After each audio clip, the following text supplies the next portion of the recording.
Hey guys, HB here and welcome back to another Hot Books review. Welcome to the book review where I try to convince you to read one of my top favorite books of all time. I have brought the third book of the Come Back to Me series called Run Away With Me by Mila Gray. You know what's perfect about the series? It's the fact that all of the books can be read as standalone. So guess what? You don't gotta read the first two books to get to this one. Because you know why? It can be read as a standalone. Isn't that amazing? Not saying the first two books were bad. The first two books were amazing as well. Just this one, it's just so good. And I got a lot of convincing to do, so let me just cut to the chase so I don't waste any more time. I just remembered I didn't tell you guys what drink I had today. I brought some hot coffee. Do I need it? Not really. I'm already a little hyper. But you know what? Bon appetit.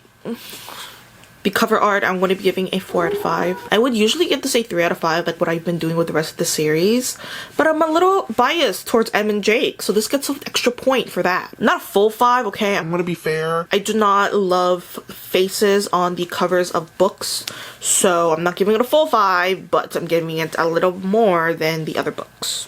For the plot, we have another dual perspective, but this time our main characters are Jack and Em, who are childhood best friends, but after a terrible event, the two end up separating from each other without saying a proper goodbye, or even having a chance to talk about what happened. Fast forward to 7 years later, Jack is back into town, hoping to revive that friendship. The more time the two spend together, old feelings as well as new ones start to form, but if the two ever want a future together, painful memories need to be brought out into the light. First off, childhood best friends to lovers is OP.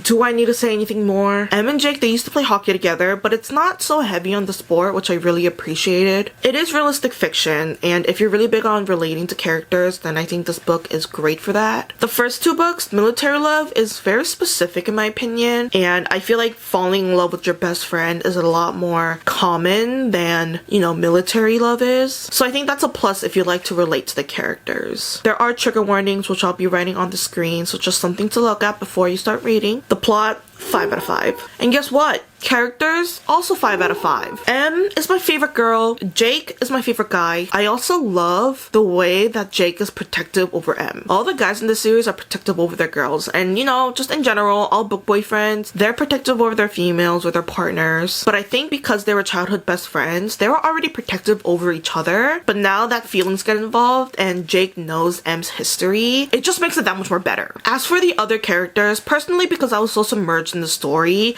I did really get annoyed of certain characters and really hated others. But I feel like that was just me because I love Em and Jake. So anyone who hurt them, I did not like. Overall, this book is a 10 out of 10. I cannot give it a lesser score than that. It's great, so great. You're missing out if you have not read it. Actually, I will stop hyping this book up because it's only gonna lead up to disappointment. But I'm just saying, this is something you should definitely check out if it's right up in your alley. Once again, mentioning those trigger warnings if you did not catch on to it before. That was it for my review of Run Away With Me, which is the third book in the Come Back to Me series. I'm obsessed, so obsessed. I'm actually starting to think that my obsession with best friends to lovers might be a little unhealthy. But again, I recommend this to anyone who is considering reading it or want to check it out because it's really good. I'm just saying, it's kind of good. Not kind of, it's really good. So that was it for this video. Thank you guys so much for watching. Make sure to like and subscribe, leave a comment down below, and make sure to listen to them, and I'll see you guys next time with HB. Bye! Take it to the curb!